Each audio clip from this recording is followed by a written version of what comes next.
Depuis la tenue de son congrès au mois de mars 2019 à Tawa, le mouvement national pour la société de développement Amnesty Nasara est traversé selon le journal La Roue de l'Histoire par des contradictions qui ébranlent encore la cohésion des militants à moins d'une année des échéances électorales générales de 2020-2021. Sorti des assises de Tawa avec un bureau politique incomplet, le journal nous apprend que le parti présidé par Seyni Oumarou ne parvient pas à combler ce vide autour duquel beaucoup de responsabilités politiques se déchirent. Si dehors, le parti semble afficher des signes apparents de bonne santé, le confrère note qu'il n'en demeure pas moins que beaucoup de questions divisent les responsables du parti et certains n'hésitent même pas à faire recours aux tribunaux, compliquant davantage la crise que traverse le parti et face à laquelle le journal pense que Seyni Oumarou garde le statu quo. Une situation qui commence à excéder certains militants qui parlent d'un jeu trouble du président Seyni Oumarou et qui ne manquera pas d'avoir des conséquences sur l'avenir du parti. Et c'est sous le titre « Situation du Amnesty Nasara derrière le calme apparent, la tempête ». Pendant ce temps, le Hérisson, lui, rapporte une crise à la coordination départementale du Amnesty Nasara de Dakoro et il note ainsi dans ses titres que les doigts accusateurs pointent le président et le secrétaire général de la section de Maradi. Dans un enregistrement audio récent, le président régional des jeunes Amnesty Nasara de Maradi, M. Abdelkadri Issoufou, dit Gambo le Petit, n'est pas passé par 4 chemins pour indexer la gestion du duo Sani Bala Jadi Adamou, respectivement président et secrétaire général de la section de Maradi, qui selon lui, pêchent par leur refus à appliquer les textes du parti. Toutes choses qui prouvent leur incapacité à diriger la section en toute impartialité.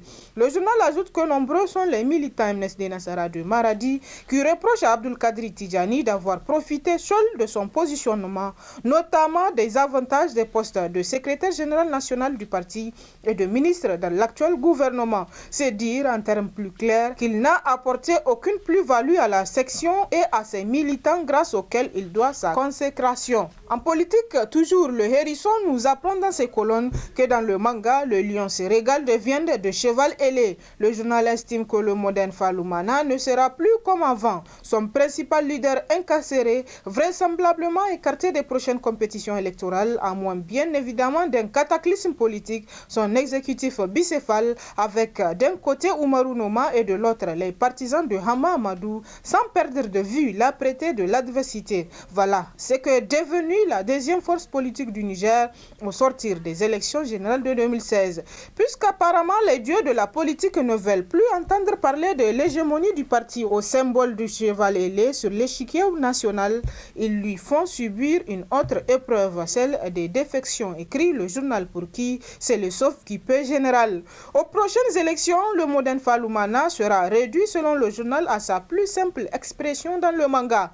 Dans une déclaration rendue publique le 31 décembre 2019, c'est pratiquement tout l'Oumana Difa qui bascule vers le PNDS Tareya. Des partisans du député Ahmad Ben Hamada, élu sous la bannière du moderne Faloumana Africa dans la circonscription électorale de Difa, il ne reste pratiquement personne. Le PNDS Tareya a ainsi tout raflé, écrit le confrère qui ajoute que même s'il ne l'a pas encore fait savoir, obligation constitutionnelle oblige au risque de perdre son statut de député. Ahmed Ben Hamada ne porte plus dans son corps le parti au symbole de cheval ailé. Le journal pense que quelqu'un d'autre, ou du moins le loumaniste mordu, trouvera à dire que le manga n'est pas un réservoir électoral. Tout de même, Ahmed Ben Hamada est un grand financier du parti. Ce n'est pas rien. C'est une grosse perte. Dixi, un militant du Modène qui reconnaît le poids de Hamada dans la famille Loumana. Qui cherche à liquider le candidat du PNDS Tareya s'interroge en gros de son côté le monde d'aujourd'hui, faisant allusion à l'apparition de Mohamed Bazoum dans une vidéo parmi les mouvements rebelles maliens. Le journal note que la vidéo fait le buzz sur les réseaux sociaux.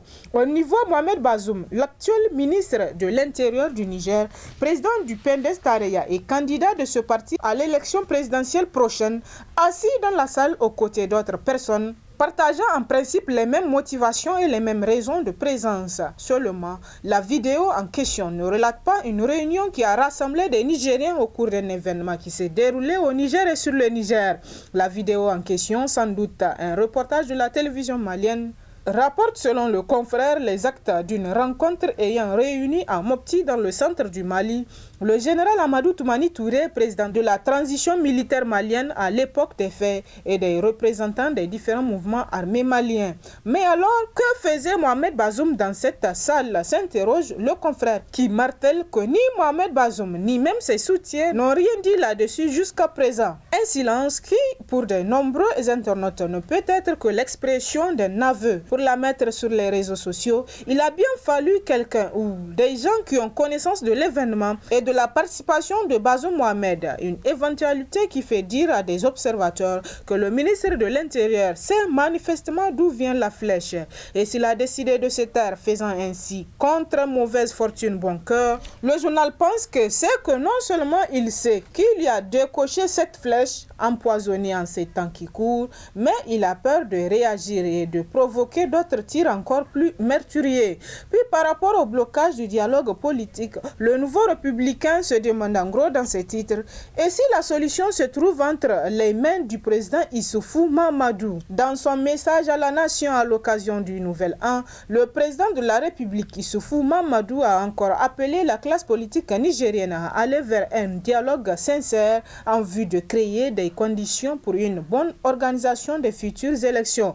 Le 17 décembre dernier, dans son message à la nation à l'occasion du 61e anniversaire de la proclamation de la République, le président Issoufou Mahamadou avait lancé le même appel à la classe politique, nous apprend le confrère, qui ajoute qu'apparemment, et comme lui-même semble s'en rendre compte d'ailleurs, les choses ne sont pas en train de bouger.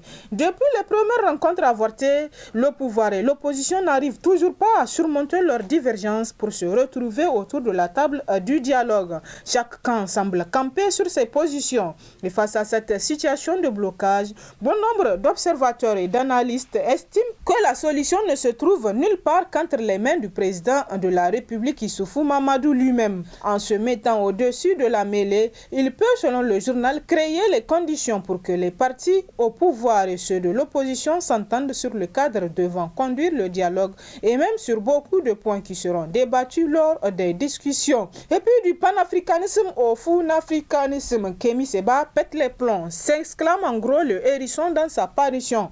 Le journal nous apporte ainsi que notre compatriote Abdraman Oumarou, député national et président des urgences panafricanistes à Niger, vient d'être exclu du mouvement urgence panafricaniste pour avoir dit non à l'impolitesse de Kémi Séba. Si en France, l'éducation a perdu son repère au point où un enfant peut dire à son père « Papa, tu mens », chez nous en Afrique, le respect aux aînés est sacré. Voilà en fait la leçon que le député Abder a donnée à Kémi Séba. La belle claque, martèle le confrère, qui explique que ce n'est point pour son contradictoire qu'Abder s'en est pris à Capo Chichi. Le journal note que les régimes de Roch-Marc Christian Kabore du Burkina Faso et d'Issoufou Mahamadou du Niger ont tous leurs opposants qui dénoncent chaque jour que Dieu fait dépend de leur gestion qu'ils dénoncent et qualifient de mauvaise gouvernance. Mais que Kémi Séba se mette à insulter ouvertement ses aînés n'est rien d'autre que de la mauvaise éducation. C'est ainsi que dans sa mention spéciale faite au député Abder, le républicain se demande quel est le péché d'Oumarou Abdraman, parce que tout simplement il a dit non à l'insolence de Kémi Séba qui a osé insulter le président du Niger. Cela a suffi selon le confrère pour sévir contre un valeureux militant avec un communiqué des urgentistes l'excluant à l'unanimité des membres votants. Le journal pense que cela traduit un profond malaise dans le fonctionnement de cette association qui frise plus celui d'une secte que d'une organisation démocratique. Et pour finir, parlons de l'interdiction de la manifestation de la société civile du 29 décembre dernier. Tentons vers une confrontation entre les citoyens et le pouvoir, s'interroge ainsi à sa une le Canard en furie qui estime que le président français Emmanuel Macron a parlé. Et nous à Niamey, on ne se pose pas de questions, on applique à la lettre, advienne que pourra. Telle est, selon le confrère, la lecture de l'interdiction de cette manifestation noble dans ses motivations et ses objectifs, que font les acteurs de la société civile et de nombreux citoyens qui se disent révoltés par cette tendance insidieuse de mise en veilleuse des libertés publiques. Pour nombre de Nigériens, les menaces à peine voilées d'Emmanuel Macron qui demandait au chef d'État du Sahel de prendre leurs responsabilités pour mettre fin à cette dualité entre leur position officielle et les mouvements populaires de dénonciation de la politique française dans la région a été suivi d'effets immédiats. Du moins au Niger, où le président Issoufou ne s'est pas fait prier pour annoncer sur France 24 et RFI que l'on porte atteinte au moral des troupes sur son territoire. C'est pourquoi, dans les milieux des organisations de la société civile, il est courant d'entendre qu'en tenant ses propos sur ces grands médias français, Issoufou Mamadou a adressé un message aussi bien aux Nigériens qu'aux autorités françaises qu'il veut rassurer. Et c'est l'essentiel de l'actualité à travers les journaux cette semaine. Très bonne lecture et à la semaine prochaine, Inch'Allah.